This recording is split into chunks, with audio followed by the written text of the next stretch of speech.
जय जवाहर, नमस्कार और स्वागत है आपका बैठका में। मैं हूं आपके साथ शैलेश पांडे। साथियों, जैसा आप जानते हैं, बैठका का ये मंच ऐसा मंच है जिसमें हम बात करते हैं अपने प्रदेश की, अपने प्रदेश में हो रहे घटनाक्रम की, अपने प्रदेश में हो रहे तमाम समसामयिक चीज़ों की जो चर्चा का विषय बनते हैं या फिर जो सियासी गलियारों में चर्चा का कारण बनते हैं। और ऐसी चर्चा का कारण आज एक हुआ है जब प्रदेश के उप मुख्यमंत्री का एक बयान आया घोषणा पत्र को लेकर। बस उस बयान के बाद भाजपा और कांग्रेस में वार पलटवार का दौर शुरू हो गया। तो क्या है ये वार पलटवार और ऐसा क्या बयान है जो सियासी हलकों में चर्चा का विषय बन गई, इसी पर आज बात करेंगे। तीन खास मेहमान हमारे साथ हैं। सबसे पहले चर्चा की शुरुआत करें उससे पहले हमारा शीर्षक ये रहेगा घोषणा पत्र की तैयारी, कुछ हमारी कुछ तुम्हारी।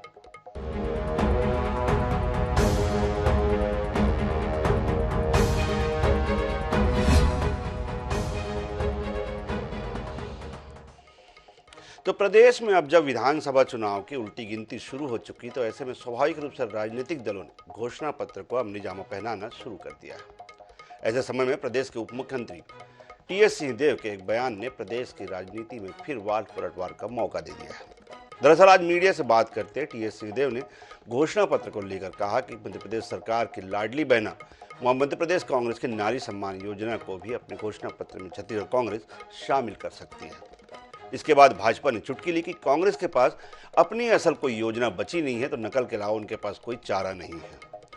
कांग्रेस ने कहा कि महिलाओं और बच्चों के लिए कांग्रेस कई योजनाएं चला रही है, कई नई योजनाएं लाने पर भी विचार कर रही है।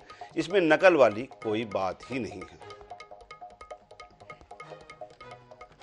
वो कहेंगे 1000, हम कहेंगे 1001, वो कहेंगे 2000, हम कहेंगे 2001, कहेंगे 3000, तो दूसरा तीसरा कहेगा 3001। में भी इसके पैरेलल कुछ है क्या? अब ये घोषणा पत्र बनेगा तो आ जाएगा। यहाँ तो पहले ही कांग्रेस ने मेरे ख्याल से 5 गारंटी की घोषणा की है। जरूर कर सकती है, मैं अभी कह तो नहीं सकता, लेकिन 100% इस पे विचार होगा।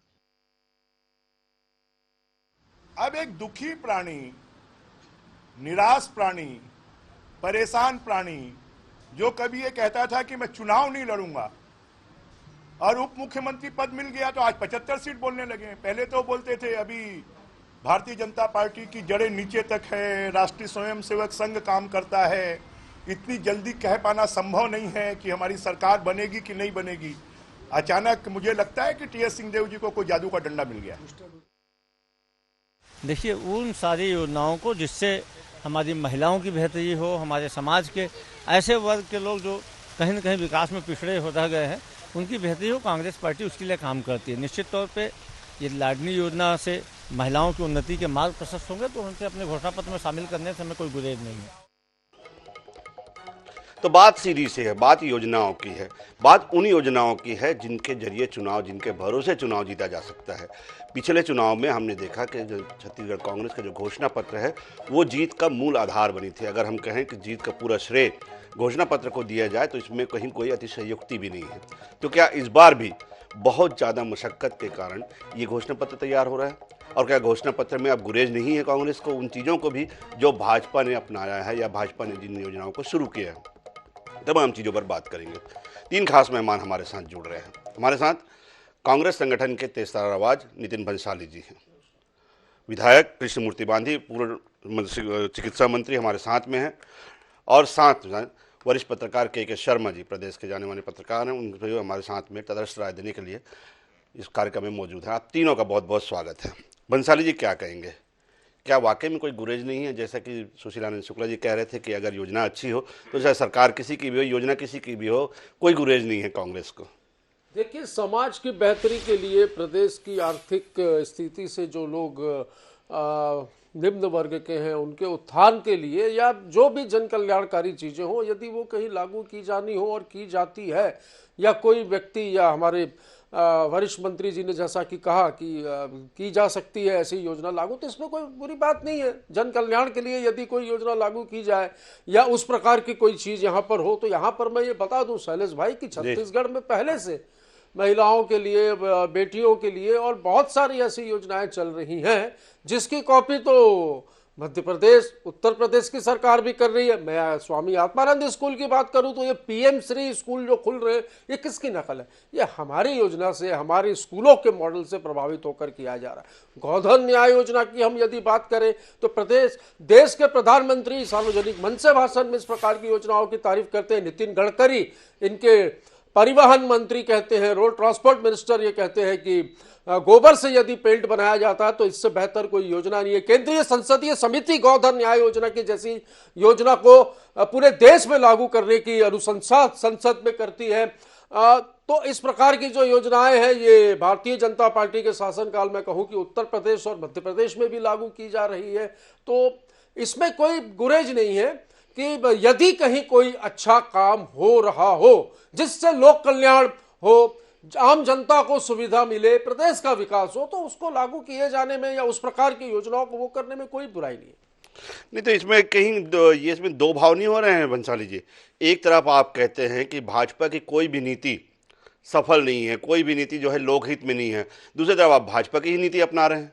देखिए, आपने शायद सुना होगा, शैलेश भाई काफी वरिष्ठ पत्रकार हैं आप, इसमें आपने सुना होगा कि योजना है, इस प्रकार की योजना लागू की जा सकती है, वही योजना लागू की जा सकती वाली बात नहीं। एक आइडिया मिलता है, ये कहा जा सकता है कि एक आइडिया है कि हाँ वहां पर ऐसा हो रहा है तो यहां पर ऐसा इस प्रकार का किया जा सकता है। तो पहले यह भी देखा जाना चाहिए कि यहां पर क्या किया जा रहा है, यहां पर बेहतर कार्य किए जा रहे हैं। यहां पर मैं आपको बता दूं, महिलाओं को उत्थान के लिए ये मध्य प्रदेश नहीं पूरे देश में कहीं पे भी महिला उद्यमी योजना जो 2013-18 मुख्यमंत्री जी ने जो लागू की है, इसके तहत बता दूं मैं 25 लाख, 50 लाख और 75 लाख तक के उद्योग लगाने के लिए भी यहां पर महिलाओं को लोन दिया जा रहा है। साथ ही नई स्कूलों का भी वो किया गया, जीर्णोद्धार किया गया, खासकर बेटियों के लिए। तो यहाँ पर लगातार बहुत सारी योजनाएं जो है वो महिलाओं के लिए, किसानों के लिए, गरीबों के लिए, मैं कहूँ पूरे देश में जो भूमि खेतीहर मजदूर जो है उनके लिए पूरे देश में, मुझे बताइए कहाँ पर, कौन से प्रदेश में कौन सी योजना नहीं है। छत्तीसगढ़ में हम उन्हें आर्थिक रूप से मजबूत बनाने के लिए 10,000 रुपये प्रति उसमें दे रहे हैं।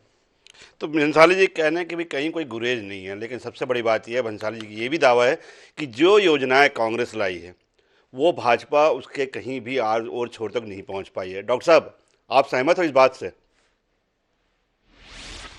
भाई जी, नीतीश जी जो कह रहे हैं कि एक सर्व सिद्धांत की बात कर रहे हैं कि जो अच्छी चीज होगा उसको लेके आए, पर उसके मुंह से ये नहीं निकल पाया कि भारतीय जनता पार्टी ने महिलाओं के सशक्तिकरण, महिलाओं के सशक्तिकरण के लिए जो बहुत अच्छे विचार लेके आए वो उपयोगी है, छत्तीसगढ़ के लिए उपयोगी है, ऐसा टी.एस. बाबा जी कह रहे हैं। और कहाँ जाके कह रहे हैं? मध्य प्रदेश में। अब प्रश्न ये उठता है कि टी.एस. बाबा जी जो बड़े अच्छे विचार और कल्पना शक्ति के साथ ये एक अच्छा योजना देख करके आए हैं और उसको छत्तीसगढ़ में लागू करने की बात है। अब इनकी यह कल्पना जो शक्ति है वो लागू होगी कि नहीं होगी दूसरा में वो एक अलग विषय है, क्योंकि हमने टी.एस. बाबा को एक कई बातों में अच्छी कल्पना करते हुए देखते हैं, क्योंकि उनकी जो है यूनिवर्सल हेल्थ वाली जो बात शिका है, छत्तीसगढ़ भ्रमित और दिग्भ्रमित रहा है, तभी उसको केवल शगुफा के तौर पे किए। और रही बात तो कई ऐसे घोषणाएं हैं जो टी.एस. बाबा ही दुखी हैं। उन्होंने कई खुद मीडिया में के सामने कह दिया कि ये जो 36 घोषणा पत्र थे जिसको हमने बनाया है, आज एक छत्तीसगढ़ के लोगों के साथ हम मुंह दिखाने के लायक केवल 12 ही हुआ है और बाकी प्रोग्रेस है और बाकी बचा हुआ है। तो बहुत सारी कल्पना के टी.एस. बाबा का मानते ही नहीं है, और टी.एस. बाबा के विचार, काम करने की क्षमता, काम करने के तरीके का वो कांग्रेस के लोग ही नहीं मानते।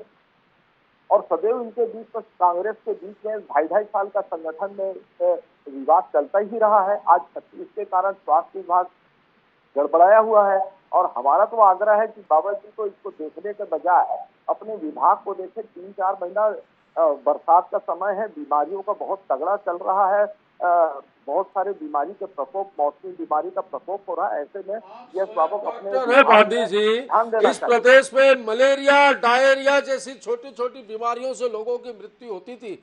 आप देखिए वो मृत्यु का प्रतिशत अभी है ही नहीं। अभी छत्तीसगढ़ को आप उठा के देखिए, कुपोषण जो आप लोगों के राज्य में इतनी तेजी से फैला था 6%, उसमें भी नियंत्रण किया गया है। केंद्र सरकार इसमें पुरस्कार दे रही है भाई हमको, आपकी सरकार। जी डॉक्टर साहब। शैलेश भाई, मैं यही तो है कि नीतीश जी, जब मैं पूरी आपकी बात को सुनता हूँ तो कृपया करके बोलिए बोलिए डॉक्टर के साहब। नाते मेरी भी बात सुन लीजिए। जी जी डॉक्टर मेरा साहब ये पूरा कहना करिए। है कि अभी मैं उनकी मृत्यु दर को लगाऊंगा कि छत्तीसगढ़ में मातृत्व मृत्यु दर कितना है, बच्चों का मृत्यु दर कितना है, तो और कुपोषण का दर कितना है, आपको लगेगा कि बहुत लगेगा कि छत्तीसगढ़ में सबसे हम नीचे से लोएस्ट दर पे हैं। तो इसलिए नितिन जी इसकी बात न करें मृत्यु दर की, पूरा मौत का यहाँ पर तांडव नृत्य चल रहा है, उसकी विषय में बातचीत न करके सलाह दीजिए आप टीएस बाबा को, माननीय मुख्यमंत्री को स्वास्थ्य में देखें। अब रही बात को मान ले, फिर दुख नहीं रहे सीखे क्या, आप तो वैवाहिकता नहीं सीखे क्या? मेरा ये कहना है कि किस तरीके से यह एक बातचीत को घोषणा पत्र में शामिल करना, जो अच्छा लगता है उसको करें। हमने भी तो यहाँ पे हमारे भी नेताओं ने एक बात कहा है कि गोधन है, लेकिन गोधन आज पूरे छत्तीसगढ़ में उसके कारण एक्सीडेंट, गाय गोठान में ले रहती, एक भ्रष्टाचार का अड्डा हो गया है। गाय जैसी पवित्र चीजों के नाम पर छत्तीसगढ़ ने भ्रष्टाचार किया, यह बातें सामने नहीं आ रही। और जिसकी हम गोधन गाय की संरक्षण की बात अंधा भी करेगा, कोई भी कह दो गाय की संरक्षण होना चाहिए कि नहीं, गाय के गोबर का उपयोग होना चाहिए, कोई भी कहेगा, परंतु जिस तरीके से गोबर के जो भ्रष्टाचार हो गया है। मैं इससे पहले भंसाली जी पर जाऊं डॉक्टर साहब, लेकिन ये नितिन भंसाली जी जो दावा है कि कई ऐसी योजनाएं हैं जो पूरा देश जो है भाजपा शासित राज्यों में, चाहे मध्य प्रदेश हो, चाहे उत्तर प्रदेश हो, चाहे केंद्र की सरकार हो, छत्तीसगढ़ की ऐसी कई यूनिक योजनाएं हैं, जो घोषणाएं हैं, जिसको आप लोग मानने के लिए, अपनाने के लिए मजबूर हो गए हो, इसमें कितनी सच्चाई है? अभी तो टीएस बाबा मध्य प्रदेश की भारतीय जनता पार्टी की जो लाडली बहन योजना है उसको लागू करने का सोच रहा है। कम से कम भारतीय जनता पार्टी की कुछ बातें हैं इसकी जो उसको स्वीकार कर रहे हैं, ये अच्छी बात है। और यदि लगता है तो पूरे दुनिया में मानना चाहिए, कांग्रेस को एक आइकन करके करना चाहिए, क्योंकि अब इनके पास योजना नहीं है। नकल करने का एक बातचीत हो गया, क्योंकि अपनी घोषणाओं में तो फंसे हुए हैं, अपनी घोषणाएं जो 36 घोषणाएं जनता को दिए हैं उसमें फंसा हुए हैं, और यही बातें टीएस बाबा की रही है, तो इसको मानने में कोई एतराज नहीं है, अच्छी चीज है, मानना चाहिए। भंसाली जी आधे बिजली बिल का लाभ भी ले रहे हैं। अरे कृष्णमूर्ति बांधी जी, खेती बाड़ी है कि नहीं आपकी? मुझे अच्छे से मालूम है, निश्चित तौर पर मस्तूरी के आसपास खेती बाड़ी भी होगी आपकी। आप 2500 में धान भी बेच रहे हैं। आपके लोग जो है भारतीय जनता पार्टी के कहेंगे तो अगली बार सूची लेके आऊंगा। गोधन न्याय योजना में गोबर भी बेच रहे हैं, गौमूत्र भी बेच रहे हैं, सारी योजनाओं का लाभ भी आप ले रहे हैं, और उसके बाद आप कहते हैं सरकार काम नहीं कर रही है। तो आप चाहते क्या है भाई, क्या चाहते हैं? 15 वर्षों के जो यहाँ पर जो आपके दुशासन का जो कुशासन था उसको खत्म करके कांग्रेस का जो सुशासन इस प्रदेश में कायम हुआ है। आप लोग विचलित हैं, आप लोगों के पास मुद्दे नहीं है, मुद्दा विहीन है, और बिना दूल्हे की बारात के जैसे आप लोग जो दौड़ भाग मचाए हुए हैं, जो आप लोगों में खलबली मची हुई है, और वो जो बार बार अमित शाह जी आते हैं, रात को आके सुबह चले जाते हैं, तो भारतीय जनता पार्टी के नेताओं के चेहरे के जो हाल रहते हैं, जो तनाव जो उनके चेहरों पर दिखता है, ये साफ जाहिर होता है कि भूपेश बघेल के कद का प्रदेश में भारतीय जनता पार्टी के पास कोई भी नेता नहीं है। चलिए भंसाली जी की बात मान लेते हैं, लेकिन मैं इससे पहले मैं डॉक्टर साहब से जवाब लूँ इसका, मैं एक बार वरिष्ठ पत्रकार महोदय से मेरी टिप्पणी चाहूँगा। घोषणा पत्र को लेकर दोनों दल गंभीर हैं, ये तो आप देख ही रहे हैं, लेकिन सबसे बड़ी बात यह है के शर्मा जी कि क्या वाकई में ये जो योजनाएं हैं उनको लेकर एक दूसरे प्रतिस्पर्धा चल रही है, या फिर ये केवल और केवल जनता के हितार्थ की बात है?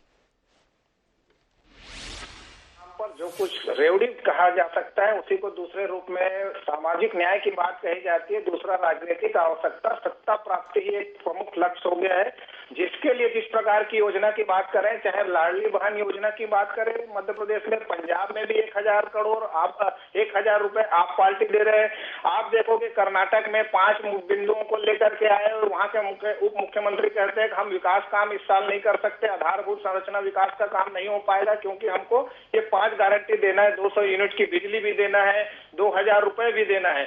मध्य प्रदेश में 1000, हिमाचल प्रदेश में 1500, कर्नाटक में 2000, और तेलंगाना में महिलाओं को स्वास्थ्य मंत्री, पूर्व स्वास्थ्य मंत्री बैठे हैं, वहां पे मातृवंदना के नाम पर दूसरी बेटी होने पर 6,000 रुपए देने की योजना, इस प्रकार की योजना। इसके साथ ही बेरोजगारी भत्ता की बात हर जगह हो रहा है। किसानों की बात है, आज क्या 2800 रुपए कांग्रेस यदि बात कर रही तो क्या भाजपा क्या इसके बिना आगे आ जाएगी? क्या 2200 रुपये बस में ही आप सरकार बना लेंगे समर्थन मूल्य में ही? तो आपको भी उस दिशा में आना पड़ेगा। जनता के लिए जो कुछ सामाजिक न्याय की बात हो रही है, जो योजना है, गोधन न्याय योजना का आप बड़े रूप में केंद्र में देखेंगे। अभी प्रणाम योजना आई है जैविक खेती को बढ़ावा देने की, वो भी लगभग गोधन योजना से जुड़ा हुआ है। जिस तरह से गोधन योजना में खाद बनाकर, गोबर खरीद के खाद बनाने के लिए जैविक खेती को बढ़ावा दिया जा रहा है, उसी के तहत प्रणाम योजना। तो कुल मिला के सभी राजनीतिक दल ये है कि किस तरह से सरकार बनाना है, ये सभी का एक मैं बोलता हूँ जिम्मेदारी भी है, और वो चाहते भी कि सरकार बने। राजनीति में है तो राजनीति में जितने योजनाएं हैं उसका लाभ पार्टी को मिले, ये प्रमुख बात है।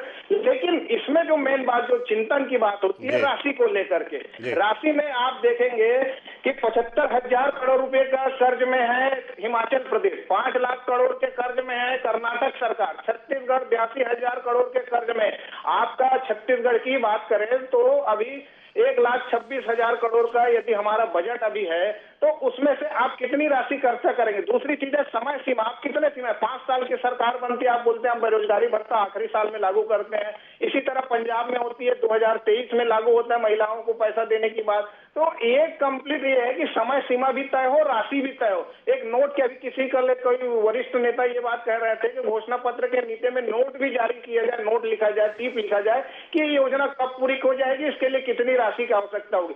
जनता को ये समझना पड़ेगा कि जितनी भी योजना है इसका पैसा भी आपको टैक्स के माध्यम में से देना है। इसके लिए जागरूकता की भी आवश्यकता है लोगों में। इसलिए राजनीतिक दलों को पूरी सोच समझ के साथ एक जिम्मेदारी की भी आवश्यकता है कि आप कितनी राशि देंगे। जैसे बात कही जा रही 28 साल तो भाजपा किस रूप में 3,000 दे दे। लाडली बहन योजना में यदि 1,500 कह रही कांग्रेस तो भाजपा 2,000 भी आ सकती है। तो कांग्रेस और भाजपा नहीं है, मतलब सभी कर्नाटक देख लो, हिमाचल देख लो, मध्य प्रदेश, किस दल की बात करें आप भी देखे, कांग्रेस देखे, भाजपा देखे, सब उस प्रकार के राज्य में आ चुके हैं। इसमें जनता की जागरूकता की आवश्यकता है कि आप आधारभूत संरचना विकास, इंफ्रास्ट्रक्चर के नाम पर किस प्रकार के विकास की आवश्यकता है कि नहीं है। नक्सल प्रभावित क्षेत्र में आपके सड़क, स्वास्थ्य, शिक्षा की भी आवश्यकता है। शिक्षा को आप फ्री कर रहे हैं क्या? स्वास्थ्य को फ्री कर रहे हैं? आने वाले समय फ्री कर कितना करेंगे और कितने का आप इंफ्रास्ट्रक्चर डेवलप करेंगे? ये सब महत्वपूर्ण बात है जिसमें तो फ्री की राजनीति को समझने के लिए कम से कम जनता को भी जागरूक होना आवश्यक है। के शर्मा जी ने बहुत बढ़िया बात कही है।